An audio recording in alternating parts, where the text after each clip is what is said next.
जलवा देखा ख्वाजा पिया जलवा देखा दीदार पिया जलवा देखा ख्वाजा पिया ख्वाजा पिया।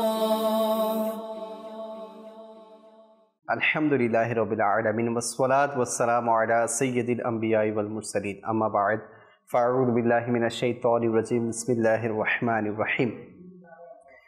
अस्सलातु वस्सलामु अलैका या रसूलल्लाह व अला आलिका व अस्हाबिका या हबीबल्लाह। अस्सलातु वस्सलामु अलैका या नबीअल्लाह व अला आलिका व अस्हाबिका या नूरल्लाह। মাদানী চ্যানেলের দর্শকবৃন্দ দেখছেন অনুষ্ঠান চিশতের প্রদীপ। আসুন কিছু ভালো ভালো নিয়ত করে নেই আল্লাহ তাআলা এবং তার রাসূল সাল্লাল্লাহু আলাইহি ওয়াসাল্লামের রেজামন্দি হাসিলের উদ্দেশ্যে শুরু থেকে শেষ অবধি আমরা এই অনুষ্ঠানটি দেখব। যা আলোচনা হবে তার উপর আমল করব, অপর ভাইয়ের নিকট নেকির দাওয়াত হিসেবে আমরা পৌঁছে দিব ইনশাআল্লাহুল কারীম। দরুদে পাকের অসংখ্য অগণিত ফাজাইল কিতাব ও আহাদিসে তৈয়বার মধ্যে বর্ণনা করা হয়েছে। আমার প্রিয় নবী রাসূল আরবি হুজুর পুন্নুর সাল্লাল্লাহু তাআলা আলাইহি ওয়া আলিহি ওয়াসাল্লাম ইরশাদ করেন, যে ব্যক্তি আমার উপর দৈনিক 500 বার দরুদ শরীফ পাঠ করবে, আল্লাহ তাআলা তার দারিদ্রতাকে অর্থাৎ গরিবী অবস্থাকে দূর করে দিবেন। তো আমাদের উচিত যাদের এরকম সমস্যা থাকে, অভাবজনিত সমস্যা, গরিবী হাল, দারিদ্রতা যাচ্ছে না, তো আমাদের উচিত প্রিয় মুস্তাফার উপর দরুদ পড়া আর এ থেকে পরিত্রাণ পাওয়া। আল্লাহ করিম আমাদের সবাইকে তৌফিক ও আমল করার তৌফিক দান করুক। সল্লু আলাল হাবিব সাল্লাল্লাহু তাআলা আলা মুহাম্মদ সাল্লাল্লাহু তাআলা আলাইহি ওয়াসাল্লাম সালাতাম ওয়া সালামান আলাইকা সাইয়্যিদি সাইয়্যিদি ইয়া রাসূলুল্লাহ। আজকে আমাদের সাথে অনেক দিন পর মাশাআল্লাহুল কারীম কারি সেলিম ভাই, হুজুর কেমন আছেন? আলহামদুলিল্লাহি রাব্বিল আলামিন। মাশাআল্লাহ মাশাআল্লাহ। আমার আলহামদুলিল্লাহ আমার হুজুরকে অনেকদিন পর আমি পেয়েছি। আল্লাহ করিম ওনার আশা কবুল করুক। এবং আমাদের নাতখা হিসেবে আনিস ভাই, হুজুর কেমন আছেন? মাশাআল্লাহ মাশাআল্লাহ। না তো হবে, আলোচনাও হবে। আজকে আমরা বিষয় রেখেছি হুজুর সৈয়দি খ্বাজা গরিব নওয়াজ রহমতুল্লাহি তাআলা আলাইহি এর ওর্স এবং আমরা, অর্থাৎ ওনার ওর্স মোবারককে ঘিরে আমাদের কি কি করণীয় বা ওনার জীবনী থেকে আমাদের কি কি করণীয়। আমরা তো এমনি বিস্তারিত আলোচনা করেছি গত দিনগুলোতে, গত এপিসোডে। আজকে শর্ট সারসংক্ষেপ আলোচনা করব যে আমাদের করণীয় কি, ওর্স মুবারক কিভাবে পালন করতে হয়, বা হুজুর সৈয়দি খ্বাজা গরিব নওয়াজ রহমতুল্লাহি তাআলা আলাইহির নির্দেশনা কি আমাদের প্রতি। তো ইনশাআল্লাহ আমরা আলোচনা করার চেষ্টা করব, আপনারা আমাদের সাথেই যুক্ত থাকুন। আসুন, যেহেতু অনুষ্ঠান শুরু হয়েছে, আমরা কালাম নেই, আনিস ভাইয়ের কাছে যাবো, একটি কালাম শামিল করবো, এরপর ইনশাআল্লাহ আলোচনার দিকে আমরা অগ্রসর হব। জি। বলগল উলা বিকামালিহি কশফ দুজা বিজামালিহি حسن جميع خصاله صلوا عليه وآله صلوا عليه وآله صلوا عليه وآله صلوا عليه وآله بلغ العلا بكماله بلغ العلا بكماله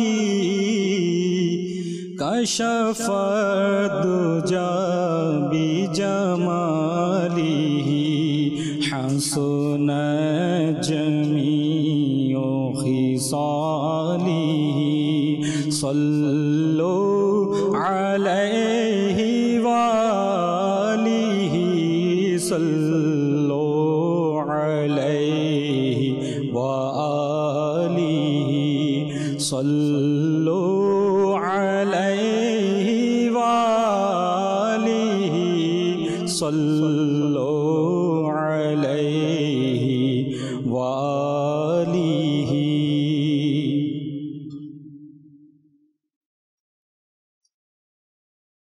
اے ختم رسول मक्की मदनी कौनैन में तुम सा कोई नहीं ये ख़त में रसूल मक्की मदनी कौनैन में तुम सा कोई नहीं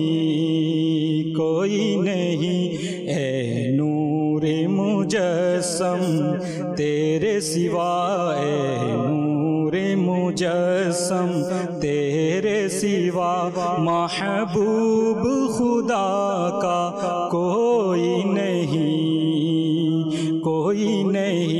है ख़त में रसूल मक्की मदनी कौनैन में तुम सा कोई नहीं ऐ ख़त में रसूल मक्की मदनी ऐ ख़त में रसूल मक्की मदनी कौनैन में तुम सा कोई नहीं ऐ नूरे मुजस्सम तेरे सिवा ऐ नूरे मुजस्सम तेरे सिवा महबूब खुदा का कोई नहीं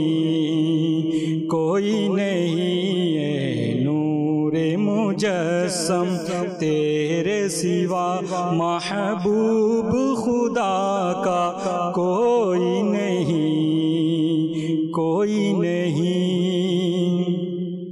ये शान तुम्हारी है आका ये शान तुम्हारी है आका तुम अर्श बरी पर पहुँचे हो ये शान तुम्हारी है आका तुम अर्श बरी पर पहुँचे हो तुम अर्श बरी पर पहुँचे हो ज़ीशान नबी है सब लेकिन ज़ीशान नबी है सब लेकिन मेराज का दूल्हा कोई नहीं वल्लाह कोई नहीं ज़ीशान नबी है सब लेकिन मेराज का दूल्हा कोई नहीं है ख़त में रसूल मक्की मदनी कौनैन में तुम सा कोई नहीं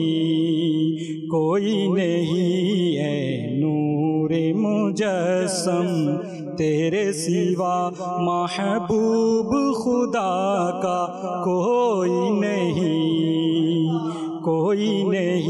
है ख़त में रसूल मक्की मदनी कौनैन में तुम सा कोई नहीं है नूरे मुजस्सम तेरे सिवा महबूब खुदा का कोई नहीं है ख़त में रसूल मक्की मदनी कौनैन में तुम सा कोई नहीं बेशक सल्लल्लाहु अलैहि वसल्लम আসলে আমার নবী করিম সাল্লাল্লাহু আলাইহি ওয়াসাল্লামের খুসুসিয়াত আর অন্য কোনো নবীকে দেয়া হয় নাই। নবী করিম সাল্লাল্লাহু আলাইহি ওয়াসাল্লাম হচ্ছে সকল নবীদের সরদার, সকল নবীদের আকা ও মাওলা। আল্লাহ করিম আমাদের সবাইকে আমার নবী করিম সাল্লাল্লাহু আলাইহি ওয়াসাল্লামের আনুগত্য করার, ওনার মত এবং পথ অনুসরণ করার তৌফিক দান করুক। দেখছেন অনুষ্ঠান চিশতের প্রদীপ। আজকে আলোচনার বিষয় হচ্ছে হুজুর সৈয়দি খাজা গরিব নওয়াজ রহমতুল্লাহি তাআলা আলাইহি এর ওরস ও আমরা। সেলিম ভাই আছে হুজুর। আলহামদুলিল্লাহ, আল্লাহ পাকের দরবারে লক্ষ কোটি শুকরিয়া আদায় করছি যে মালিক রব্বুল আলামিন আজকে আমার খাজা গরিব নওয়াজ রহমতুল্লাহি তাআলা আলাইহির উরুস মুবারক উপলক্ষে মাদানী চ্যানেল বাংলা এর বিশেষ অনুষ্ঠান চিশতের চেরাগ, জি, এই অনুষ্ঠানের মধ্যে এসে নেকির দাওয়াত দেওয়ার, বিশেষ করে খাজা গরিবে নওয়াজ রহমতুল্লাহি তাআলা আলাইহি এর জীবনী নিয়ে আমরা ধারাবাহিকভাবে আলহামদুলিল্লাহ একে রজব শরীফ থেকে যে এই অনুষ্ঠানের মাধ্যমে বিভিন্ন গুরুত্বপূর্ণ বিষয় নিয়ে আলহামদুলিল্লাহ আলোচনা হয়েছে এবং কিয়ামত পর্যন্ত হবে ইনশাআল্লাহ। ইনশাআল্লাহ আল্লাহ পাক রব্বুল আলামিন আমাদের এই আলোচনাকে কবুল করুক। আমিন আমিন। দেখুন লিয়াকত ভাই, খাজা গরিবে নওয়াজ রহমতুল্লাহি তাআলা আলাইহি ভারত উপমহাদেশের মধ্যে তিনি এমন একজন ব্যক্তিত্ব যিনি মুকুটবিহীন সম্রাট ছিলেন এবং ওই সাম্রাজ্য, ওই রাজত্ব তিনি রহমতুল্লাহি তাআলা আলাইহি দুনিয়ার কারো কাছ থেকে পাননি, বরঞ্চ যিনি সরকারে কায়নাত সুবহানাল্লাহ রাসূল করিম রউফুর রহিম সাল্লাল্লাহু আলাইহি ওয়া আলিহি ওয়াসাল্লামের পক্ষ থেকে এর রাজত্ব তিনি পেয়েছেন। সুবহানাল্লাহ। এবং আমরা যদি খাজা গরিবে নওয়াজ রহমতুল্লাহি তাআলা আলাইহি এর জীবনের চর্চা করি, আলোচনা করি, পুরো জিন্দেগি যদি করি, এরপর ওনার শুকরিয়া আদায় করে আমরা শেষ করতে পারবো না। কারণ খাজা গরিবে নওয়াজ রহমতুল্লাহি তাআলা আলাইহি ভারত উপমহাদেশের মধ্যে এসে আমাদের উপর যে ইহসান করেছেন, যে দয়া করেছেন, সেই সবচেয়ে বড় দয়া হচ্ছে যে আমরা ঈমানের দৌলত পেয়েছি ওনাদের উসিলায়। বেশক। কারণ ভারত উপমহাদেশে বিশেষ করে বাংলাদেশ এই সাইটে কোনো নবীগণ আলাইহিমুস সালাতু ওয়াস সালাম দ্বীনের দাওয়াত নিয়ে আসেননি। জি, ঠিক আছে। এবং ভারত উপমহাদেশের মধ্যে বিশেষ করে আল্লাহ তাআলার ওলিগণ রাসূল পাক সাল্লাল্লাহু আলাইহি ওয়াসাল্লামের যে শরীয়ত এবং আল্লাহ পাক রব্বুল আলামিনের যে মনোনীত ধর্ম ইসলাম, ইন্নাদ-দীনা ইনদাল্লাহিল ইসলাম, মনোনীত ধর্ম, ওই ধর্মকে এই পর্যন্ত আমাদের কাছে পৌঁছিয়েছেন আল্লাহর ওলিগণ। তার মধ্যে অন্যতম হচ্ছেন খাজা গরিবে নওয়াজ রহমতুল্লাহি তাআলা আলাইহি। তো আজকে আমাদের অনুষ্ঠানের আলোচ্য বিষয় হচ্ছে যে আউলিয়া কিরামের উরুস এবং আমরা। এর আগে আমি একটি আয়াতে মুবারাকা বলবো। আল্লাহ পাক রব্বুল আলামিন তার পবিত্র কালামুল্লাহ শরীফের মধ্যে ইরশাদ করছেন, ইয়া আইয়ুহাল্লাযীনা আমানু কু আনফুসাকুম ওয়া আহলিকুম নার এবং ওয়াকুদুহান নাস ওয়াল হিজার। দেখেন লিয়াকত ভাই, আলহামদুলিল্লাহ আমরা যারা খুশনসিবওয়ালা আছি, সৌভাগ্যবানওয়ালারা আছি, যে এই আয়াতে মুবারাকা শতবার শুনেছি এবং এই আয়াতে মুবারাকার মধ্যে আমার আল্লাহ পাক রব্বুল আলামিন কি ইরশাদ করছেন সেটাও শুনেছি। জি। এবং যারা খুশনসিবওয়ালা শুনে সেটার উপর আমল করেছে। বেশক। আজকে আমরা খাজা গরিবে নওয়াজ রহমতুল্লাহি তাআলা আলাইহি, যেহেতু আমাদের আলোচ্য বিষয় হচ্ছে আউলিয়া কিরামের উরুস মুবারক এবং আমরা, মানে উরুস কিভাবে পালন করতে হবে, বর্তমান সময় আমরা কিভাবে পালন করছি, জি, আল্লাহর ওলিগণ এবং শরীয়ত ইসলাম আমাদেরকে উরুস কিভাবে করার জন্য বলেছেন, আজকে বর্তমান সময়ে আপনি আমি কিভাবে উরুস পালন করছি। কারণ উরুসের সবচেয়ে বড় যেটা মিকদার আমি মনে করি, এই আয়াতে মুবারকার মধ্যে আল্লাহ তাআলা ইরশাদ করেছেন, ইয়া আইয়ুহাল্লাযীনা আমানু, হে ঈমানদারগণ, জি, কু আনফুসাকুম ওয়া আহলিকুম নার, নিজে বাঁচো, আহাল পরিবারবর্গ যারা আছে তাদেরকে বাঁচাও। বাঁচাও কোত্থেকে? জাহান্নামের আগুন থেকে। জি। আচ্ছা, যে জাহান্নামের আগুনকে প্রজ্বলিত করা হচ্ছে, প্রজ্বলিত করা হবে, জ্বালানো হবে পাথর এবং মানুষের মাধ্যমে। তাহলে দেখুন উরুস শরীফের মূল যেটা উদ্দেশ্য, আজকে আমরা হয়তো যারা না বোঝার কারণে উরুস পালন করছি, শরীয়ত ইসলাম আমাদেরকে যেভাবে উরুস পালন করার জন্য বলেছেন সেভাবে পালন করা থেকে আমরা যারা বিরত রয়েছি, আমরা ইনশাআল্লাহ ধারাবাহিকভাবে আলোচনা শুনবো। এর মধ্যে যে যে ঈমানদারদেরকে উদ্দেশ্য করে বলছেন যে তুমি তোমার আহাল পরিবারবর্গকে বাঁচাও জাহান্নামের আগুন থেকে। জি। আচ্ছা, এই যে বর্তমান সময়ে আমাদের উরুসগুলির মধ্যে যে সমস্ত কার্যক্রম হচ্ছে, যে সমস্ত কাজ করা হচ্ছে, এর মধ্যে এমন কিছু কাজ আমাদের মাধ্যমে হয়ে যাচ্ছে যে সমস্ত কাজ যে হারাম পর্যায়ে চলে যায় এবং যে সমস্ত কাজ করার জন্য আল্লাহ এবং তার রাসূল নিষেধ করেছেন, এবং যে সমস্ত কাজ জিনার উরুস শরীফ করছি উনি ওই কাজ থেকে নিজেও বেঁচে থেকেছেন এবং জিনারা তাকে মহাব্বত করেন তাদেরকে বাঁচে থাকার জন্য উপদেশ দিয়েছেন। তো এই কারণে উরুসের মূল উদ্দেশ্য হচ্ছে আমি এবং ওই আল্লাহর ওলির ফৈজ ও বরকত নিয়ে এবং ওইখানের মধ্যে যে সমস্ত নেকির কাজ হবে ওই নেকির কাজগুলিকে এবং পরকালের জন্য উসিলা বানিয়ে আমার নাজাতের একটা মাধ্যম বানিয়ে জাহান্নামের আগুন থেকে নিজেও বাঁচবো, আহাল পরিবার বর্গকে বাঁচাবো। উরুসের মূল উদ্দেশ্য হচ্ছে সেটা। এখন আসলে লিয়াকত ভাই, উরুস শব্দ দ্বারা আমরা যে উরুস শরীফ আল্লাহর ওলিদের পালন করে থাকি, এর মানেটা কি? জি, এর অর্থটা কি? কিতাবের মধ্যে খুব সুন্দরভাবে লিপিবদ্ধ করেছেন। উরুসের যেটা মানে সেটা অর্থ হচ্ছে শাদী বা বিবাহ। উরুস শব্দের অর্থ হচ্ছে কি? বিবাহ। এখন তো আপনি ভেজাল লাগিয়ে দিবেন। জি, শাদী। প্রশ্ন আসতে পারে যে ভেজাল লাগবে না, যারা চালাক তারা বুঝে নিবে, যারা দুর্ভাগা অতি চালাক তারা হয়তো বা গলায় ধরে দিবে। এটাই হচ্ছে আর কি মূল কথা। দেখেন, উরুস শব্দের অর্থ হচ্ছে শাদী বা বিবাহ, যেটা আমাদের সমাজের মধ্যে। আচ্ছা, যে শাদী কাকে কেন্দ্র করে হয়? দুনিয়ার মধ্যে একজন ছেলে একজন মেয়ে, পুরুষ এবং মহিলাকে দুজনকে কেন্দ্র করে শাদী হয়, বর কনেকে ঘিরে হয়। আচ্ছা, তাহলে ওই শাদীর মধ্যে সবাই তো খুশি থাকে, সবচেয়ে বেশি খুশি হয় কে? বর এবং কনে। তাহলে এই যে উরুস শরীফের শাব্দিক অর্থ হচ্ছে শাদী এবং বিবাহ। তো এই কারণে যারা উলামায়ে আহলে সুন্নাত রয়েছেন, যারা আল্লাহর ওলিগণ রয়েছেন, ওনাদের যে ইসালে সওয়াবকে উদ্দেশ্য করে কেন্দ্র করে আমরা যে সমস্ত কার্যক্রম করে থাকি, ওই কাজটাকে উরুস বলা হয়। কারণ আচ্ছা, মানে উরুসটাকে শাদীর সাথে তুলনা করা হয়েছে।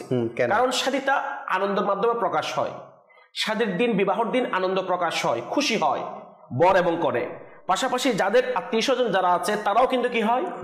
খুশি হয়, উদযাপন করে। তো মিশকাত শরীফের মধ্যে একটি রাওয়ায়াত এভাবে আসছে, রাসূল করিম রউফুর রহিম সাল্লাল্লাহু আলাইহি ওয়াসাল্লাম ইরশাদ করছেন, লিয়াকত ভাই, নেককার মুমিনগণ যখন স্ব নিজ নিজ কবরে মুনকির নাকিরের প্রশ্ন উত্তর পড়বে, কামিয়াব হয়ে যায়, সাকসেসফুল হয়ে যায়, তখন ফেরেশতাগণ তাদের কবরে জান্নাতি জানালা খুলে দেয়। সুবহানাল্লাহ। কখন? মুনকির নাকিরের সওয়াল জবাব প্রশ্ন উত্তরের মধ্যে কামিয়াবি হওয়ার পর, সাকসেসফুল হওয়ার পর। জি, আচ্ছা, তখন জান্নাতের জানালা খুলে দেয়। এরপর জান্নাতের পোশাক পরিধান করিয়ে জান্নাতি বিছানা শুইয়ে দিয়ে বলেন, রাসূল পাক সাল্লাল্লাহু আলাইহি ওয়াসাল্লামের বাণী, তুমি ওই দুলার নিয়েই ঘুমিয়ে পড়ো। তুমি ওই দুলার নিয়ে ঘুমিয়ে পড়ো মানে, অর্থাৎ যে বিবাহ শাদীর মধ্যে বর এবং কনে যে একটা আনন্দ পেয়ে তাদের যে শরীর সম্মতভাবে আনন্দ প্রকাশ করে থাকে, ঘুমায়, তৃপ্তি পায়। তো এই হাদিস শরীফের মধ্যে উরুস শব্দটি ব্যবহার করেছেন। কেন? আনন্দ প্রকাশ হয়, উরুসের মাধ্যমে মানুষ খুশি প্রকাশ করে, আনন্দ প্রকাশ করে। এই কারণে ওই দুলার নিয়েই ঘুমিয়ে পড়ো, যা থেকে তার প্রিয় বন্ধু ব্যতীত অন্য কেউ জাগ্রত করে না। আচ্ছা, এই বিষয়টা বলার পর তো যিনি এই হাদিস শরীফটি নকল করেছেন, একটা পিছনে উনি একটা টিকা লিখেছেন। দেখেন, যখন একজন মুমিন মারা যায় তখন তার জন্য সবচেয়ে বড় গিফট কি? সে দুনিয়া থেকে যখন চলে যায় তখন কবরের মধ্যে আমার রাসূল পাক সাল্লাল্লাহু আলাইহি ওয়াসাল্লামের দিদার হয়। সুবহানাল্লাহ। হ্যাঁ, একজন মুমিন আশিকের জন্য সবচেয়ে বড় গিফট হচ্ছে, কারণ মুমিন যারা রয়েছেন, আল্লাহর ওলিগণ যারা রয়েছেন, আল্লাহ তাআলার নেক বান্দাগণ যারা রয়েছেন, তাদের জন্য দুনিয়া হচ্ছে কয়েদখানা। আমার রাসূল পাক সাল্লাল্লাহু আলাইহি ওয়াসাল্লাম বলেছেন, আদ-দুনিয়া সিজনুল মুমিন, যে দুনিয়া হচ্ছে মুমিনের জন্য কয়েদখানা। আর মুমিন কারা? যারা আল্লাহর ওলি, যারা নেক বান্দাগণ রয়েছেন, যারা রাসূল পাক সাল্লাল্লাহু আলাইহি ওয়াসাল্লামের সচ্চা গোলাম আশিক রয়েছেন, এবং যারা প্রকৃতপক্ষে আল্লাহ তাআলাকে ভয় করেন, তারাই হচ্ছে কি? আল্লাহ তাআলার নেক বান্দা। আচ্ছা, দেখেন, এই যে এই হাদিস শরীফের সাথে আল্লাহ পাক রব্বুল আলামিন আল্লাহর ওলিদের ব্যাপারে কি বলেছেন? আলা ইন্না আউলিয়া আল্লাহি লা খাউফুন আলাইহিম ওয়া লা হুম ইয়াহজানুন, নিশ্চয়ই আল্লাহর ওলি হচ্ছে তারা যাদের কোনো ভয়ও নাই, চিন্তাও নাই। তাহলে এই আয়াতে মুবারাকা এবং এই হাদিস শরীফের মাধ্যমে আমরা জানতে পারলাম, একজন আল্লাহর ওলি যেদিন ইন্তেকাল করে ওই দিনটা হচ্ছে তাদের জন্য খুশির দিন। তারা খুব বেশি খুশি হয়, কারণ এই দুনিয়ার আযাব থেকে, এই দুনিয়ার কষ্ট থেকে তারা কিভাবে মুক্তি পাবে। আর একজন গুনাহগার যখন মারা যায় তখন সে টেনশনে পড়ে যায়, কারণ আমি দুনিয়ার মধ্যে গুনাহ করেছি, নাফরমানিমূলক কাজ করেছি, শরীয়ত বিরোধী কাজ করেছি, ইসলাম বিরোধী কাজ করেছি। এখন তো আমি কবর জগতে যখন যাব তখন আমাকে আযাব দেওয়া হবে, শাস্তি দেওয়া হবে। ওই কারণে একজন গুনাহগার টেনশনে পড়ে যায়, টেনশন করে এবং যেতে চায় না। কিন্তু একজন নেককার আল্লাহর ওলি যেদিন তার শেষ সময়, শেষ মুহূর্ত ইন্তেকাল হয়ে যায়, তখন সে সবচেয়ে বেশি খুশি হয়। কারণ আর কিছুক্ষণ পরে ওই জান্নাতে মহলওয়ালা কবরের মধ্যে তাকে দাফন করা হবে। আর যখন বলা হবে মান রব্বুকা মা দীনুকা প্রশ্নটা করার পর আবার রাসূল পাক সাল্লাল্লাহু আলাইহি ওয়াসাল্লামের চেহারা মুবারকের জিয়ারত করে যখন প্রশ্ন করবেন এই ব্যক্তি সম্পর্কে তোমার মতামত কি, এই ব্যক্তি সম্পর্কে তোমার ধারণা কি, তখন ওই আশিক, ওই আল্লাহর ওলি বলবেন উনি হচ্ছেন আমার দয়াল নবী, উনি হচ্ছে আমার প্রিয় নবী। তো সেই জন্য যে উরুস শব্দটি হাদিস দ্বারা প্রমাণিত, এবং আমরা উরুস এই কারণে পালন করি কারণ ওই আল্লাহর ওলি যেদিন ইন্তেকাল করেছেন ওই দিন উনি সবচেয়ে বেশি খুশি হন। কারণ উনি আল্লাহ তাআলার দয়া আমার রাসূল পাক সাল্লাল্লাহু আলাইহি ওয়াসাল্লামের জিয়ারত করবেন এবং রাসূল পাক সাল্লাল্লাহু আলাইহি ওয়াসাল্লামের শাফাআতের হকদার হবেন। সেই জন্য যেহেতু ওই আল্লাহর ওলি আজকে এই মাকাম, এই মর্যাদা পাওয়ার অন্যতম কারণ, খুশি হওয়ার কারণ, সেটা হচ্ছে উনি দুনিয়াতে থাকা অবস্থায় আল্লাহ পাকের হুকুম এবং রাসূল করিম রাউফুর রহিম সাল্লাল্লাহু আলাইহি ওয়াসাল্লামের সুন্নাত মোতাবেক, শরীয়ত মোতাবেক ওনার হায়াতে জিন্দেগি অতিবাহিত করেছেন। যার কারণে একটি riwayat এভাবে আসছে, যখন আল্লাহ পাক রব্বুল আলামিন কোনো বান্দাকে মহব্বত করেন, ভালোবাসেন, তখন জিবরিল আমিন আলাইহিস সালাতু ওয়াস সালামকে ডাকেন, হে জিবরিল আমি আমার এই বান্দাকে মহব্বত করি, ভালোবাসি, তুমি মহব্বত করো। এবং হুকুম দেয় এই জিবরিল আমিন আলাইহিস সালাতু ওয়াস সালাম আসমানবাসী থেকে বলে দাও আমার এই বান্দাকে মহব্বত করার জন্য, এবং সমস্ত সৃষ্টিকে বলে দাও আমার এই বান্দাকে মহব্বত করার জন্য, ভালোবাসার জন্য। তাহলে যেহেতু উরুস এটা জায়েজ, কোরআন হাদিস সম্মত, তো এটা উত্তম কাজ, নেকির কাজ, ভালো কাজ। যদি আমরা এই উরুসটাকে শরীয়ত সম্মতভাবে পালন করি, এই উরুসটাকে যেভাবে যে পালন করলে আল্লাহ পাক রব্বুল আলামিন খুশি হবেন, আমরা যদি ওইভাবে পালন করি, যেভাবে পালন করলে রাসূল পাক সাল্লাল্লাহু আলাইহি ওয়াসাল্লাম খুশি হবেন, এবং জিনার উরুস আমরা পালন করছি ওনার ফৈজ ও বরকত হাসিল করার জন্য যদি আমরা শরীয়ত সম্মতভাবে যদি উরুস পালন করি, তাহলে অবশ্যই অবশ্যই ওই উরুস পালন করাটা কাল কিয়ামতের ময়দানে আপনার জন্য, আমার জন্য নাজাতের উসিলা হবে ইনশাআল্লাহ। মাশাআল্লাহ করিম। ইনশাআল্লাহ সেলিম ভাই আপনার কাছে আবারও আসবো, একটি টপিক অবশ্যই নিব আপনার কাছ থেকে ইনশাআল্লাহ কলের পর, ব্রেকের পর। সেটা হচ্ছে যে এখন বিভিন্ন আউলিয়া কিরামের ওরস মোবারক প্রত্যেক মাসে কোনো না কোনো দিনে হচ্ছে। জি, বাংলাদেশ বলেন বা বাংলাদেশ সহ পুরো বিশ্বের মধ্যে যারা আল্লাহর বলি আছেন, হক আল্লাহর বলি, তো হকের পাশাপাশি না হকও থেকে যায়। কিছু হক আছে, কিছু না হক আছে, বাতিল আছে। তো সেখানেও ওরস মোবারক পালন হচ্ছে এবং সেখানেও মানুষের ভিড় জমছে। প্রশ্ন থাকবে যে এই ওরস মোবারকের মধ্যে কারা যেতে পারবে এবং কারা যেতে পারবে না, আর কেন যেতে পারবে না? আজ আমরা দেখছি যে যাদের যাওয়ার অনুমতি নেই, আল্লাহ পাক এবং তার রাসূল সাল্লাল্লাহু আলাইহি ওয়াসাল্লাম যাদেরকে যেতে নিষেধ করেছেন, তারাও আজকে সেখানে গিয়ে ভিড় জমাচ্ছে এবং অধিকাংশ মানে বড় একটা অংশ তারা আজকে সেদিকে ধাবিত হচ্ছে। সে ব্যাপারে ইনশাল্লাহ আমি নিব আপনার কাছ থেকে, যেহেতু দর্শকরা আমাদের সাথে আছেন, কল করেছেন, কিছু কল আমরা আমাদের অনুষ্ঠানে শামিল করব। জি,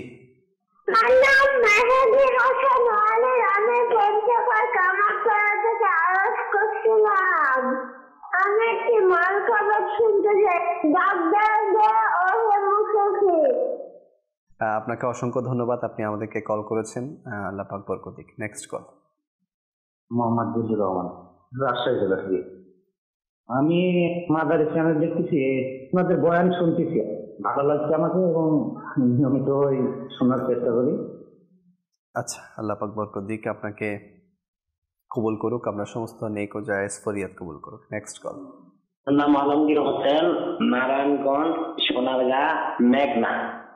জি, আমি একটি কালাম শুনতে চাই। কালামটি হলো আমারই মনে রে বাসনা দেখব মদিনা। মাশাআল্লাহ মাশাআল্লাহ, আপনার কণ্ঠই খুব সুন্দর লাগছে, মাশাআল্লাহ। Next call. আমি চাঁপাইনবাবগঞ্জ থেকে বলছিলাম, সাদ্দাম। আপনাদের চ্যানেলটাকে সুন্দর লাগে শুনতে, ওরা পরিবার নিয়ে দেখে একটি পর্যায়ে শুনতে চাই। অতি শীতল হাওয়া, মদিনারি। আচ্ছা, ইনশাআল্লাহ। Next call. মোহাম্মদ আরিফুল ইসলাম, রাজশাহী বিভাগ, চাঁপাইনবাবগঞ্জ ডিস্ট্রিক্ট। আমি একটি নাচ শুনতে চাই। আচ্ছা, ইনশাআল্লাহুল কারীম আমাদের সাথেই থাকবেন, শোনানোর চেষ্টা করা হবে। ফেসবুকে আছে হাশিম ভাই আছে, মাশাআল্লাহ, শাহাদাত ভাই আছে, আমিনুল ইসলাম ভাই আছেন, বাইজিদ ভাই আছেন, মাশাআল্লাহ। আল্লাহ পাক আপনাদেরকে বরকত দিক। এরপর হোয়াটসঅ্যাপে মেসেজ এসেছে রাজশাহী থেকে, উনি সালাম দিয়েছেন। ওয়ালাইকুম আসসালাম। সেলিম ভাইয়ের কাছে একটি কালাম শুনতে চাই। ওগো নবী তোমার আখলাক কি অপরূপ, এটা আপনার কাছ থেকে শুনতে চেয়েছেন, যদি সম্ভব হয় শোনাবেন ইনশাআল্লাহুল কারীম। দর্শক দেখছেন অনুষ্ঠান চিশতের প্রদীপ। আমরা আলোচনা চলছে, আলোচনা করবো, আমাদের সাথে যুক্ত থাকুন। আবারও আমরা আমাদের আনিস ভাইয়ের কাছে যাবো ইনশাআল্লাহুল কারীম। জি হুজুর, কয়েকটি ফরিয়াদ এসেছে। আমারি মনে রে বাসনা শুধু দেখব তেরা নাম খাজা মুঈনুদ্দিন, তেরা নাম খাজা মুঈনুদ্দিন, তু রসূল পাক কি आल है, तेरा नाम खाजा मुঈनुদ্দিন, तेरा नाम खाजा मुঈनुद्दीन, तू रसूल पाक की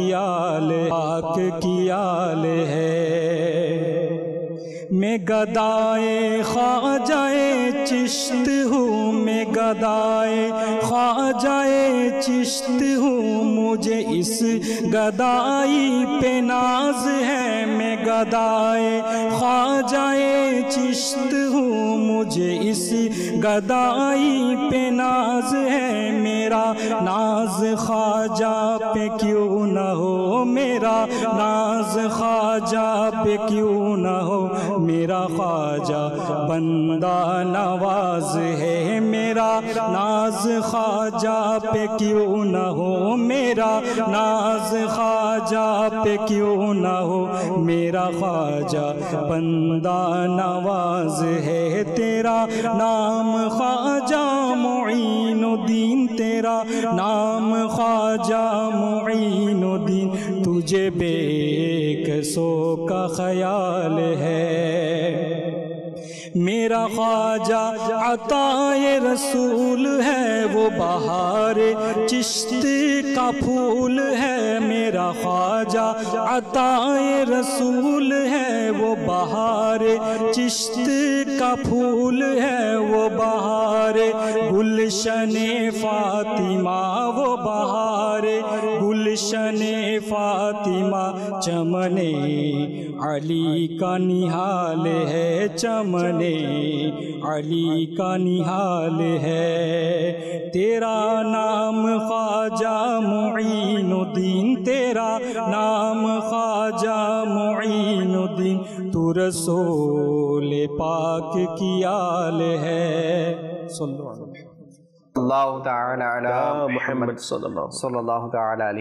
দর্শক দেখছেন অনুষ্ঠান চিশতে প্রদীপ। খাজা গরিব নওয়াজ রহমতুল্লাহি তাআলা আলাইহি এর নিগাহে করম নসিব হয়ে যাক আমাদের উপর, বাস ওনার দয়ার নজর হয়ে যাক। আল্লাহ করিম আমাদের সবাইকে খাজা গরিব নওয়াজ রহমতুল্লাহি তাআলা আলাইহির দরবারের হাজিরি নসিব করুক। অনেকেই সেখানে গিয়েছেন, অনেকেই যাচ্ছেন, অনেকে যাবেন সামনে, বাস আমাদেরও কাফেলা সেখানে পৌঁছে দিক। কেননা বলা হয়ে থাকে যে আল্লাহর ওলিদের দরবার থেকে নাকি মদিনার টিকিট মিলে, এবং একটা কথা প্রায় প্রচলন, সেটা হচ্ছে খাজা গরিব নওয়াজ রহমতুল্লাহি তাআলা আলাইহি থেকে মদিনার টিকিট পাওয়া যায়। এবং অসংখ্য বাংলাদেশে আমি দেখেছি, আমার পরিচিতদের মধ্যে থেকে শুনেছি, ওনারা অনেকেই মানে হজ বা উমরা করার আগে কিন্তু আজমির শরীফ গিয়েছেন, সেখান থেকে মদিনার টিকিটের জন্য, এবং সে অনেকের ক্ষেত্রে সেটা কামিয়াবও হয়েছে, আল্লাহ পাক দয়া করেছেন। ওনারা সেখান থেকে আসার কয়েক মাসের মধ্যেই ওখানে যাওয়ার সৌভাগ্য, অর্থাৎ উমরা শরীফ এবং হজ শরীফের হজ মোবারক করার তৌফিক হয়েছে। তো আসলে আল্লাহ তাআলার নেক বান্দাদের দরবার কিন্তু মকবুল দরবার, সেখান থেকে কেউ খালি হাতে ফেরে না। খাজা গরিব নওয়াজ রহমতুল্লাহি তাআলা আলাইহির নামের সাথেই তো নেওয়াজ, অর্থাৎ দয়া করনে ওয়ালা, নেওয়াজ করনে ওয়ালা, নওয়াজনে ওয়ালা। তো উনি কখনোই কোনো মুরিদ বলুন বা মুহিব্বুন বলুন, যারা ওনার প্রতি ভালোবাসা স্থাপন করে, যারা ওনাকে মহব্বত করে, ওনার দরবারে যায়, কেউ খালি হাতে ফেরে না, যদি সাচ্চাই নিয়ত সাচ্চা অন্তরে যায়। আল্লাহ করিম আমাদের সবাইকে যাওয়ার তৌফিক দান করুক। কোর্স নিয়ে আমরা কথা বলছিলাম। আমি আলোচনায় আসার আগে আমরা কল নেওয়ার আগে একটি প্রশ্ন আপনাকে করেছিলাম, তো সেই প্রশ্নটা আবারও রাখছি আপনার কাছে, এর উত্তর আপনি কি দিবেন? জি মাশাআল্লাহ। লিয়াকত ভাই, ওই প্রশ্ন দিকে যাওয়ার আগে হযরত সাইয়েদনা আব্দুল্লাহ বিন মাসউদ রাদিয়াল্লাহু তাআলা আনহু তিনি ইরশাদ করছেন, রাসূল করিম রউফুর রহিম সাল্লাল্লাহু আলাইহি ওয়াসাল্লাম বলেছেন, সে ব্যক্তি ধ্বংস হলো, সে ব্যক্তি ধ্বংস হলো যার অন্তর ভালোকে ভালো এবং মন্দকে মন্দ মনে করে। কথাটা বুঝছি। এটা বলার উদ্দেশ্য হচ্ছে, আজকে আমাদের সমাজে, আমাদের পরিবেশ, আমাদের পরিস্থিতি, আলহামদুলিল্লাহ আমরা আল্লাহর ওয়ালিদের উরুস পালন করি, কিন্তু দেখা যায় শরিয়াত ইসলাম যে একটি মানদণ্ড, একটা দিক নির্দেশনা, প্রত্যেকটা বিষয় সম্পর্কে আমাদেরকে শিক্ষা দিয়েছেন। আপনি মানেন বা না মানেন, লিয়াকত ভাই, এটা আমাদের মানতে হবে যে ইসলাম এটা এমন একটি ধর্ম যে আমাদেরকে প্রত্যেকটা বিষয় সম্পর্কে আমাদেরকে শিক্ষা এবং দিক নির্দেশনা দিয়েছে। জি, আজকে হয়তো যারা জানে হক কথা আলহামদুলিল্লাহ অনেকেই বলে, কিন্তু হয়তো অনেকে অনেক কিছু ক্ষেত্রে বিশেষে হক কথাটা বলতে পারছে না। তাহলে তাদের আমি যদি হয় আমার জন্য, আপনি যদি হন আপনার জন্য, যে সেই ব্যক্তি ধ্বংস হলো যার অন্তর ভালোকে ভালো এবং মন্দকে মন্দ বলে না। কারণ আজকে এটাই বাস্তব সত্য যে সঠিক যারা হক্কানি রব্বানি আল্লাহর ওয়ালিগণ রয়েছেন, আল্লাহ তাআলার নেক বান্দাগণ রয়েছেন, তাদের প্রতি কিছু মানুষের বিদ্বেষ কেন? কারণ কিছু এমন ব্যক্তি যারা ইসলাম বিরোধী, যারা শরীয়ত বিরোধী এবং যাদের সাথে ইসলামের শরীয়তের কোনো সম্পর্ক নেই, ওই ধরনের কিছু সন্ত্রাসী ব্যক্তি উরুসকে কেন্দ্র করে তাদের দুনিয়াবি ফায়দা হাসিল করার জন্য উরুসের মধ্যে এমন এমন কিছু কাজ করার ব্যবস্থা করে দেয়, এমন এমন কিছু কাজ হয়ে যায় যে কাজের ক্ষেত্রে আল্লাহ পাক রব্বুল আলামিন এবং রাসূল করিম রউফুর রহিম সাল্লাল্লাহু আলাইহি ওয়াসাল্লাম সম্পূর্ণভাবে নিষেধ করেছেন এবং হারাম করেছেন। কিন্তু ওই কথাগুলি আমরা, ওই আমলগুলি আমরা করছি না, মানছি না। দেখেন, আজকের আলোচ্য বিষয় যেহেতু আউলিয়া কিরামের উরুস এবং আমি শুরুতেই বলেছি উরুস এটা আমরা পালন কেন করি? কারণ উনি হচ্ছেন আল্লাহর ওয়ালি, আল্লাহ তাআলাকে রাজি করেছেন। যখন আল্লাহ পাক রব্বুল আলামিন কোন একজন বান্দার প্রতি রাজি হয়ে যায়, তো ওনার উসিলে আল্লাহ তাআলার দরবারে কিছু দোয়া করলে, কিছু চাইলে আল্লাহ তাআলা আপনার আমার মনের আশা সেটা পূরণ করবেন। জি, কিন্তু আজকে বর্তমান সময়ে আমাদের উরুসের মধ্যে যে শরীয়ত দিক নির্দেশনা দিয়েছেন উরুস পালন করার জন্য, ওই উরুস আমরা করছি না।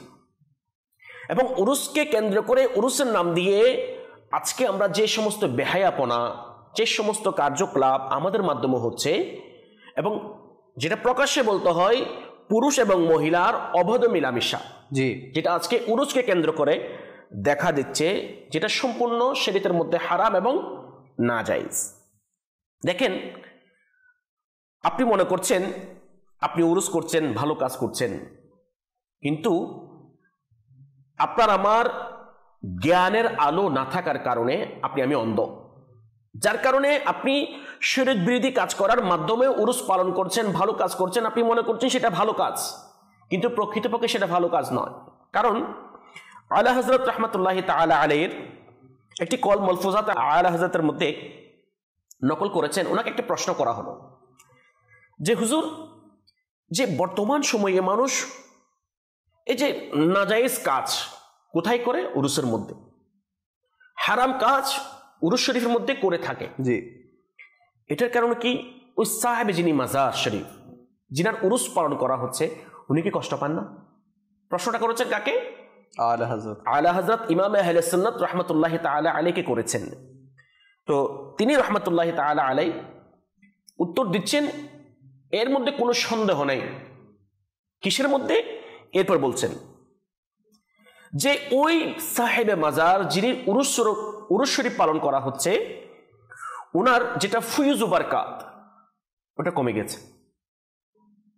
মানে আল্লাহর ওলির যেটা ফৈজ ও বরকত রয়েছে ওটা কি গেছে, কমে গেছে। কারণ কি? উনি বলছেন আগে যখন আল্লাহর ওলিদের উরুস শরীফ পালন করা হতো, আল্লাহর ওলিদের যখন এই ধরনের ইসহালে সওয়াবের ব্যবস্থা করা হতো, তখন দেখা যেত ওইখানে বেনামাজি নামাজি হতো, গুনাহগার তওবা করত, যিনি কোরআন পাকের তিলাওয়াত করতেন উনি কোরআন পাকের তিলাওয়াত করে হয়ে যেত, যিনি মা বাবার সাথে খারাপ আচরণ করতেন তওবা করে মা বাবার ফরমাবরদার সন্তান হয়ে যেতেন, এবং যিনি যে আল্লাহ পাক রব্বুল আলামিনের হুকুম বিরোধী রাসূল পাক সাল্লাল্লাহু, এক কথাই যেহেতু সময় সংক্ষিপ্ত অনেকগুলি বিষয় আছে, রাসূল পাক সাল্লাল্লাহু আলাইহি ওয়াসাল্লামের সুন্নাত বিরোধী কাজ করতেন, যে ওখান থেকে তওবা করে সুন্নতের আমলদার হয়ে গেছেন, জি নামাজের পাবন্দী হয়ে গিয়েছেন, মোট কথা শরীয়তের মধ্যে চলে এসেছে, পরিপূর্ণ পাবন্দী চলে আসছে। জি জি জি। কিন্তু এখন তো সেই বিষয়টা পাওয়া যাচ্ছে না। পাওয়া না যাওয়ার কারণ হচ্ছে আপনি মনে করছেন নাজায়েজ কাজ করে আপনি ভালো কাজ করছেন, কিন্তু প্রকৃতপক্ষে যিনি সাহেবে মাজার, জেনার জন্য আপনি আজকে এই কাজটা করছেন, উনি খুশি হবে, উনি খুশি হলে আমার রসুল খুশি হবেন, জি আমার রসুল যদি খুশি হয় আল্লাহ তাআলা খুশি হবেন। দেখেন লিয়াকত ভাই, এটা আমাদের সকলের মাইন্ডে এটা গেঁথে নেওয়া উচিত এবং সব সময়ের জন্য মনে রাখা উচিত। আপনি দুনিয়ার মধ্যে সেটা ফরজ ইবাদত থেকে শুরু করে মুস্তাহাব কাজ পর্যন্ত, জি প্রত্যেকটা কাজ যদি আপনি শরীয়তের উপর না করেন, শরীর সম্মতভাবে না করেন, তাহলে ওই ইবাদত ওই কাজ আল্লাহ তাআলার দরবারে গ্রহণযোগ্য হবে না এবং কবুল হবে না, এটা দ্বারা প্রমাণিত। আচ্ছা দেখেন, যে আজকে আমরা অনেকে মনে করি যে একটা ভুল প্রথা, ভুল মাইন্ড সেটআপ আমাদের হয়ে গিয়েছে যে শরীয়ত এক জিনিস, তরিকত আরেক জিনিস। কিন্তু আলা হযরত রাহমাতুল্লাহি তাআলা আলাইহি ওনার ফতোয়ায়ে রাজভিয়া শরীফের মধ্যে শরীয়ত কি জিনিস, তরিকত কি জিনিস এটা বোঝানোর জন্য বলছেন, শরীয়ত হচ্ছে একটি উৎপত্তি স্থল। শরীয়ত হচ্ছে কি? উৎপত্তি একটি স্থল, এবং তরিকত তা থেকে বয়ে চলে একটা নদী। উৎপত্তি হওয়া এক জিনিস এবং ওইখান থেকে একটি নদী বয়ে চলা, তার মানে ওই উৎপত্তি স্থল থেকে অনেকগুলো নদী আছে। উনি বলছেন একটি নদী বয়ে চলা, সেটা হচ্ছে তরিকত। আচ্ছা, এরপর তিনি বলছেন সাধারণত কোনো উৎপত্তি স্থল অর্থাৎ পানি বের হওয়ার স্থান থেকে যদি নদী বয়ে চলে, তবে তা জমিনকে শেষের জন্য পানি দেওয়ার জন্য উৎপত্তি স্থলের প্রয়োজন হয় না। কিন্তু শরীয়ত এটা এমন একটি উৎপত্তি স্থল, তা থেকে বয়ে চলা নদী অর্থাৎ তরিকত সর্বদা এর প্রয়োজন হয়।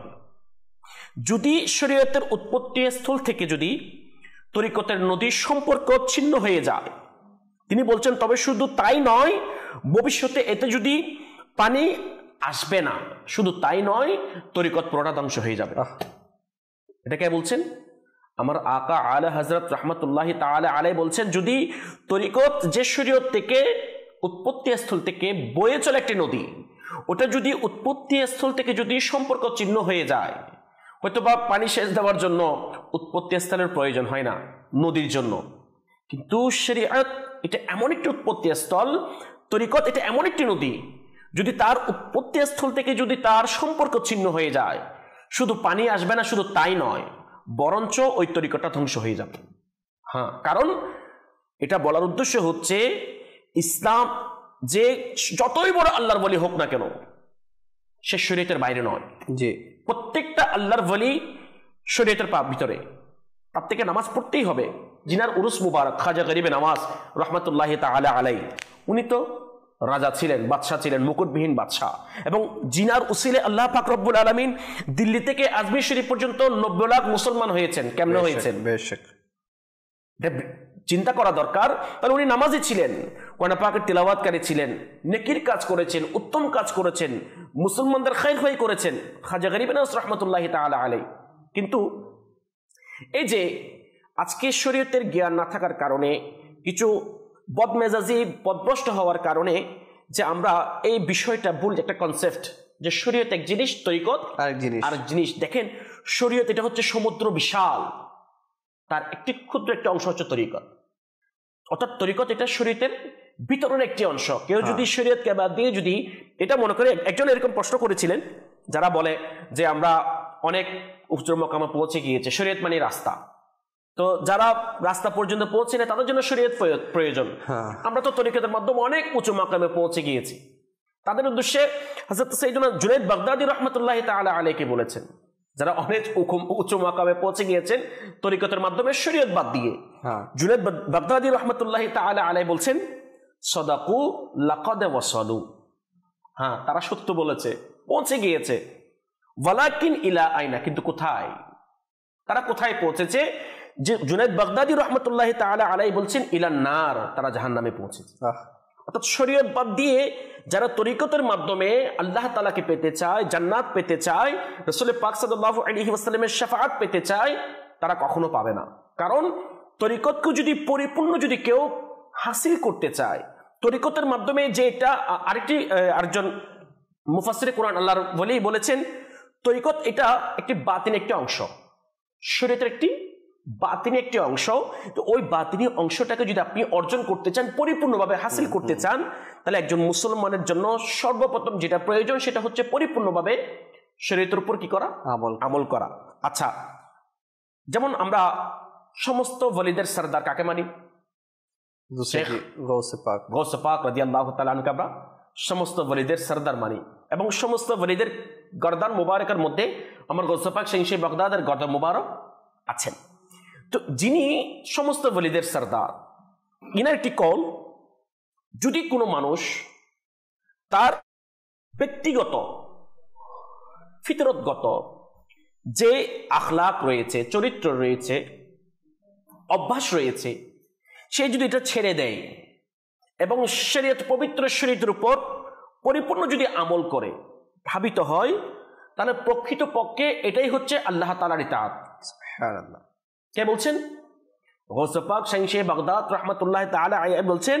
এবং এই শরীয়তের মাধ্যমে তরিকতের যেটা রাস্তা, ওটা সহজ হয়ে যায়। জি, ওই কারণে আমার আল্লাহ তাআলা বলেছেন, অর্থাৎ যে রাসূল পাক সাল্লাল্লাহু আলাইহি ওয়াসাল্লাম তোমাদের জন্য যা কিছু নিয়ে এসেছে তা গ্রহণ করো, এবং যা করতে নিষেধ করেছে তা থেকে বিরত থাকো। তাহলে উরুসের মাধ্যমে আজকে যে সমস্ত পুরুষ এবং মহিলা বেপরদা হয়ে চলাফেরা করছেন, যে মেলা বসাচ্ছে, অথচ শরীয়তের মধ্যে এইভাবে মেলা বসে এটা নাজায়েজ হারাম কাজ।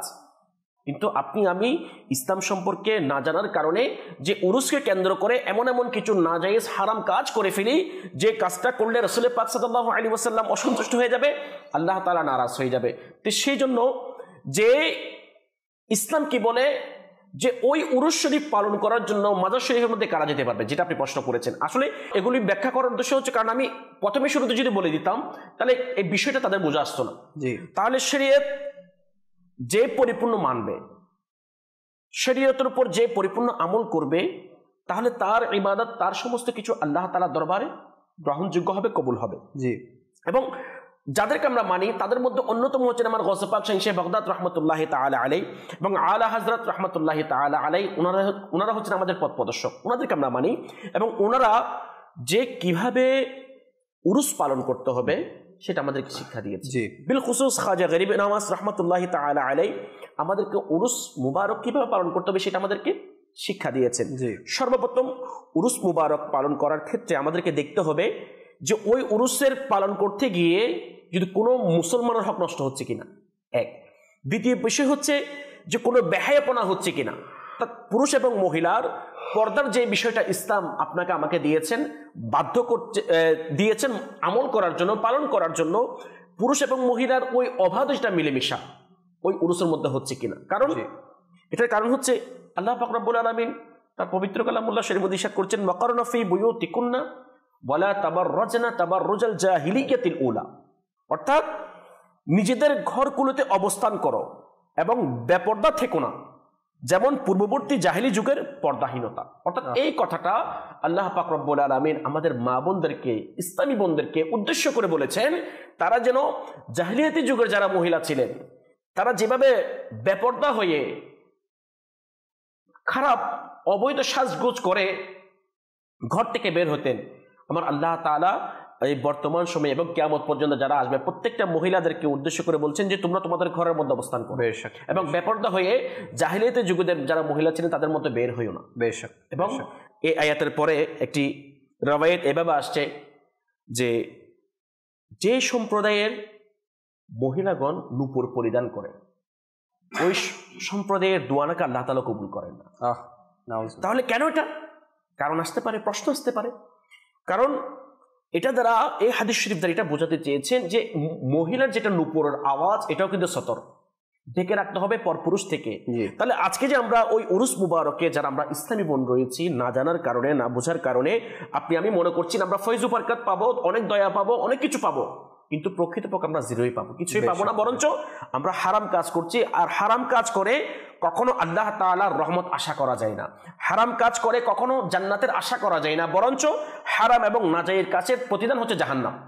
তাহলে ইসলাম শরীয়ত আমাদেরকে, মা বোনদেরকে, ইসলামী বোনদেরকে ঘরে থাকার জন্য বলেছেন। হ্যাঁ, আপনি ঘরে থেকে ওনার জন্য ইসলাম সব করেন, ওনার জিয়ারত করেন, উরুস পালন করেন পর্দার ভিতর থেকে, ঘরের ভিতর থেকে, কিন্তু বেপর্দা হয়ে নয়। এই কারণে এটা বলে শেষ, যেহেতু সংক্ষিপ্ত আজকে শেষ দিন, শেষের দিকে এই কথাটা বলা খুবই জরুরি। আমার আকা আলা হযরত রাহমাতুল্লাহি তাআলা আলাইহি মহিলাদেরকে মাজার জিয়ারতের ব্যাপারে বিভিন্নভাবে বুঝিয়েছেন এটা কতটুকু জায়েজ। তো এক জায়গায় উনি লিখছেন, ইমাম কাজী রাহমাতুল্লাহি তাআলা আলাইহিকে প্রশ্ন করা হলো যে মহিলাদের কবরে যাওয়া জায়েজ কিনা, মহিলাদের কবরে যাওয়া জায়েজ কিনা। তিনি বললেন, এমন জায়গায় যেন জায়েজ না জায়েজের ব্যাপারে জিজ্ঞাসা না করে, এটা জিজ্ঞাসা করুন যে সেখানে নারীদের উপর কত লানত বর্ষিত হয়। প্রশ্ন করেছেন কি জায়েজ কিনা, তো উনি রিপ্লাই দিচ্ছেন, জায়েজ কিনা সেটা প্রশ্ন করিও না, জায়েজ না জায়েজ কিনা সেটা প্রশ্ন করিও না, বরং তুমি এটা বলো যে যে সমস্ত নারীরা ঘর থেকে বের হয়ে ওখানে যাবে তাদের উপর কেমন লানত হবে, আল্লাহ তাআলার আযাব, লানত বর্ষিত হবে, সেটা জিজ্ঞাসা করো। তো তিনি বলছেন, যখন তারা ঘর থেকে বের হয় কবরের দিকে যাওয়ার ইচ্ছা পোষণ করে, তখন আল্লাহ তাআলা ও তার ফেরেশতাদের অভিশাপ অবতীর্ণ হয়, মহিলাদের উপর অবতীর্ণ হয়। যখন ঘর থেকে বের হয় তখন চারিদিক থেকে শয়তান তাকে ঘিরে নেয়, ওই মহিলাকে। যখন কবরে উপস্থিত হয় তখন মৃত ব্যক্তির রূহ তার উপর অভিশাপ দেয়। আমরা যে বেপরদা হয়ে মহিলারা যে মাজার শরীফে যাচ্ছি, আপনি মনে করছেন উনি ফয়েজ নেওয়ার জন্য, বরকত নেওয়ার জন্য, কিন্তু বরঞ্চ উল্টায় উনি আপনাকে আযাব দেয়, অভিশাপ দেয়। কেন বলা হচ্ছে মৃত ব্যক্তির রূহ তার উপর অভিশাপ দেয়, আযাব দেয়, এবং যতক্ষণ পর্যন্ত ঘরে ফিরে না আসে ততক্ষণ পর্যন্ত আল্লাহ তাআলার অভিশাপে থাকে। বেশক। সেই জন্য আমরা চেষ্টা করি উরুস মুবারক পালন করার ক্ষেত্রে যেটা শরীয়ত সম্মত, কোরআন পাকের তিলাওয়াত করা, জিকির করা, খাবার ইন্তজাম করে ফকির মিসকিনদেরকে খাওয়ানো, নিজে খাওয়া, আহাল পরিবারবর্গ আছে তাদেরকে খাওয়ানো, এবং অধিক পরিমাণে দরুদ শরীফ পাঠ করা, যদি সম্ভব হয় ওনার ইসলামের সওয়াবের জন্য রোজা রাখা। বেশক, মাশাআল্লাহ। ইনশাআল্লাহ আমরা এগুলি কাজ করলে ইনশাআল্লাহ ওনার ফয়জ বরকত আমরা হাসিল করতে পারবো। আল্লাহ পাক রব্বুল আলামিন আমাদেরকে শরীয়ত সম্মতভাবে উরুস পালন করার তৌফিক দান। বেশক, মাশাআল্লাহ, খুব সুন্দর আলোচনা করেছেন। আর এখানে একটা বিষয় হচ্ছে যে ইসলামী বোনেরা মনে করছে যে, আর ইসলামী বোনেরা অর্থাৎ মহিলারা বেশি আবেগ প্রবণ হয়েছে। হ্যাঁ, ওনাদের আবেগটা বেশি কাজ করার, অলি ভক্ত কিন্তু মহিলারাই বেশি হয়। তো আপনারা ভক্ত হচ্ছেন, ভালো কথা, অলিদের মহব্বত অন্তরে রাখা, এটা খুব ভালো কথা। কিন্তু ঘরে থেকেই আপনারা ইসলামের সওয়াব করবেন, ওনাকে স্মরণ করবেন, ওনার ধ্যান করবেন, এরপর ওনার ধ্যান করে ওনার আলোচনা করেন, ঘরের যারা সদস্য আছে এনাদেরকে নিয়ে আলোচনা করেন। আমিরুল সুন্নাত দামাত বরকাতুহু আলিয়া বলেছেন, মহিলারা শুধুমাত্র একটি দরবারে যেতে পারবে, সেটা হচ্ছে রাসূল পাকের দরবারে, আর দুনিয়ার কোনো মানে দরবারে যেতে পারবে না, অর্থাৎ কোনো মাজার শরীফে যেতে পারবে না। তো পুরুষরা কিন্তু যাবে, পুরুষরা তো যাবে, 100% কোনো বাধা পাবে। আবার অনেকে মনে করবে মানে পুরুষের জন্য মনে হয়। জি।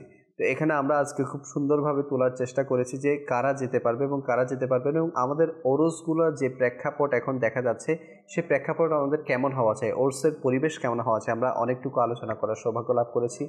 আমরা এটাই মেসেজ দিচ্ছি যে ওরস করি, ওরস নাজায়েজ কিছু না, ওরস সেই যুগ থেকে হয়ে আসছে, কিন্তু ওরসের মধ্যে আমরা যে নাজায়েজ কাজগুলোকে আজকে করে ওরসকে প্রশ্নবিদ্ধ করছি, এটা আমাদের উচিত নয়। কেননা আমরা যারা ওলি আল্লাহর মহব্বতকারী, আমরা ওই সাহাবে মাজারকে খুব মহব্বত করি। সাহেবে মাজার আমাদের জন্য অনেক কষ্ট করেছেন, নিজের পরিবার বর্গকে ছেড়ে, নিজের সমস্ত কিছুকে ত্যাগ দিয়ে, উনি দুনিয়ার মোহ মায়াকে ত্যাগ দিয়ে দিন ইসলামের জন্য খেদমত করে গিয়েছেন। আর এখন তো এমন প্রেক্ষাপট হয়ে গিয়েছে যে ওরস বললেই আমরা সাহেবে মাজারের নামে আগে কটাক্ষ করি, যে এখানে কিভাবে উনি আল্লাহর ওলি হলে এগুলো কিভাবে ইজাজত দিয়েছে। আচ্ছা, যেহেতু অনেকে আমরা যারা উরুসকে হারাম কেন হারাম বলি, কারণ এখানে হারাম কাজ হয়। জি। আচ্ছা, আপনার নাকের উপরে যখন মাছি বসে, আপনি কি মাছি ধরবেন না নাক কেটে ফেলবেন? অনেকে তো নাক কেটে ফেলতেছে এখন। শুনেন, যদি ওটা যদি হারাম হয়, তাহলে দেখেন আজকে বর্তমান প্রেক্ষাপটে আমাদের বিবাহ শাদীর মধ্যে যে সমস্ত নাজায়েজ এবং হারাম কাজ হচ্ছে, আপনি সেটাকে হারাম বলেন, কারণ এখানে তো হারাম কাজ হচ্ছে, নাজায়েজ কাজ হচ্ছে, আপনি এটাকে বলেন বিয়ে শাদী করা জায়েজ হবে না, হারাম। তার মানে এটা আপনি হারাম করতে পারবেন না। আপনার আমার করণীয় হচ্ছে যে সমস্ত হারাম কাজ হচ্ছে ওটাকে দূরীভূত করা। বেশক আল্লাহ পাক আমাদের সবাইকে বোঝার তৌফিক দান করুক। আমরা এই কয়েকদিন ধরে আমরা এই ট্রান্সমিশন নিয়ে আপনাদের সামনে হাজির হয়েছি। আল্লাহ করিম আমাদের এই অনুষ্ঠানকে, এই ট্রান্সমিশনকে কবুল করুক, এবং যার স্মরণে আমাদের এই অনুষ্ঠানটাকে সাজানো হয়েছিল, হুজুর সৈয়দি খাওয়াজা গরিব নওয়াজ রহমতুল্লাহি তাআলা আলাইহি, ওনার ফুয়ুজাত দ্বারা আমাদেরকে আমাল করুক, এবং আমাদের যে দর্শক আমাদের সাথে এতদিন ছিলেন, আল্লাহ পাক আপনাদের উপরও ওনার ফুয়ুজাত নসিব করুক, এবং মাদানী চ্যানেলের সাথে থাকবেন। কেননা যেহেতু রজব মাস শুরু হয়ে গেছে, আর রজবের পর থেকেই মাদানী চ্যানেল বিভিন্ন ট্রান্সমিশনের মাধ্যমে ইবাদতের শখ বাড়ানোর একটা চেষ্টা হয়ে থাকে। তো রজব, শাবান, রমজান, এই 3 মাস আমাদেরকে মাদানী চ্যানেলের সাথে প্রতি বছর থাকতে হবে, কিন্তু এই 3 মাস একটু বিশেষভাবে থাকতে হবে, যাতে করে আমাদের ইবাদতের মধ্যে মন লেগে যায়। আল্লাহ করিম আমরা যা কিছু বলেছি এর উপর আমল করার এবং অন্যের কাছে পৌঁছে দেওয়ার সেই তৌফিক দান করুক। আপনাদের সুস্থতা কামনা করে এখানে শেষ করছি। সাল্লু আলাল হাবিব সাল্লাল্লাহু তাআলা আলা মুহাম্মদ সাল্লাল্লাহু আলাইহি जलवा खाजा पिया खाजा